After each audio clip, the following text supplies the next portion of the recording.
avant que l'élection pour la JRCF n'intervienne, on va citer Henri Krasjuki, qui a été mentionné par Gilda, et dire que la réaction ne se négocie pas, elle se combat. La réaction ne se négocie pas, elle se combat. La réaction ne se négocie pas, elle se combat. Bonjour camarades, nous sommes réunis ici aujourd'hui pour dénoncer. D'accord, je vais essayer. Alors, bonjour camarades, nous sommes réunis ici aujourd'hui pour dénoncer la répression qui s'abat sur nos camarades polonais, dont le parti risque une fois de plus l'interdiction après un acquittement l'année dernière.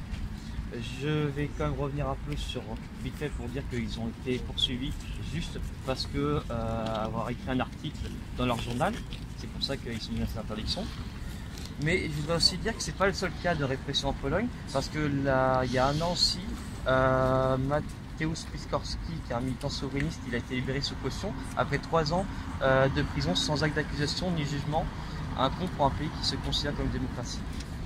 En vérité, le gouvernement polonais a acquis à fond l'article 256 du code pénal qui sert de base pour attaquer nos camarades polonais, amalgamant nazisme et communisme pour mieux redorer le blason du premier et ternir la union du deuxième.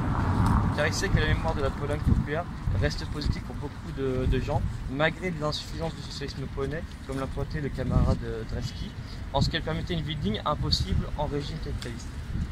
Cette répression des communistes trouve un écho au Parlement européen. Ce texte dit combattre le nazisme et le communisme sous un mélange, celui de la lutte contre le totalitarisme. Par ce texte qui n'a pas de force obligatoire, on incite les gouvernements à proscrire les partis de symboles communistes.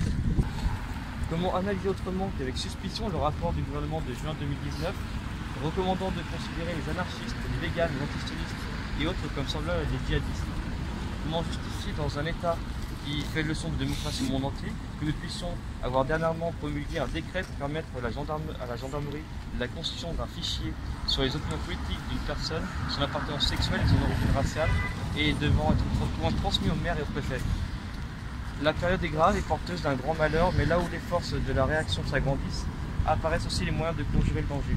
Ce moyen, c'est la reconstruction d'un large parti de combat des prolétaires, un parti communiste, combattant résolument contre les ferments de la présidence l'UE, l'euro, l'OTAN et le capitalisme. Un parti accompagné par un large front antifasciste, patriotique, populaire des forces progressistes, comme l'a rappelé le camarade Manon, afin de terrasser la bête qui monte. C'est pour cette raison que nous avons tenté déjà les prochaines actions, le 2 mai pour les 6 ans de l'incendie criminel de la maison du syndicat de l'ISA et le 8-9 mai pour un hommage à son